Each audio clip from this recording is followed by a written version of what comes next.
গরম ধোঁয়া ওঠা ভাতের সাথে মাটির থালায় করে চিকেন স্কিনের ভুনা খাওয়ার ব্যাপারটা কিন্তু অসাধারণ টেস্টের।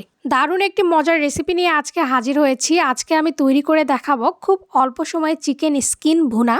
প্রথমে একটি কড়াইয়ে পরিমাণ মতো তেল দিয়ে দিয়েছি। তেলটা ভালোভাবে গরম হয়ে গেলে এখানে আগে থেকে কেটে রাখা পেঁয়াজ কুচি অ্যাড করে দিতে হবে।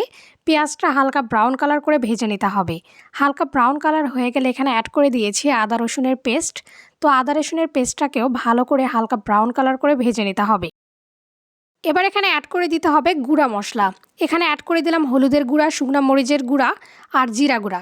এবার এখানে অ্যাড করে দিতে হবে কিছুটা মিট মশলা।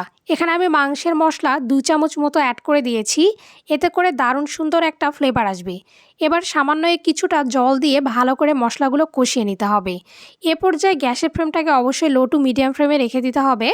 মশলাগুলো যত সুন্দর করে কষানো হবে এই রান্নাটাও ঠিক ততটাই সুন্দর হবে। এবার মশলা থেকে তেল ছেড়ে দিয়েছে। এবার আগে থেকে যে চিকেন স্কিনটা ভালো করে পরিষ্কার করে ধুয়ে রেখেছিলাম সেটা এখানে অ্যাড করে দিলাম।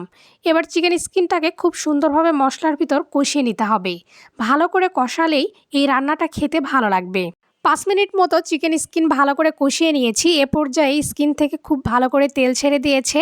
এবার খুব সামান্য পরিমাণ এখানে জল অ্যাড করে দেব গ্রেভির জন্য, আর পরিমাণ মতো লবণ এখানে অ্যাড করে দিয়েছি। চিকেন স্কিনের সাথে এখানে মুরগির কুচমুচিও ছিল। এবার এখানে 2টা কাঁচামরিচ অ্যাড করে দিলাম ফ্লেভারের জন্য। এবার ঢাকা আটকে রান্না করে নেব 5 মিনিট।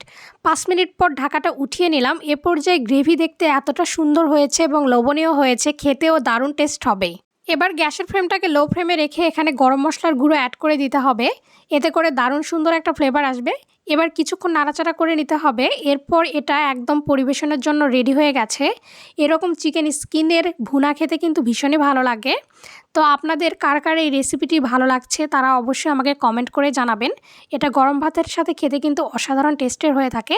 তো ভিডিওটিতে অবশ্যই একটি লাইক দিবেন, আর চ্যানেলটি এখনও যারা সাবস্ক্রাইব করেনি তারা অবশ্যই চ্যানেলটি সাবস্ক্রাইব করবেন।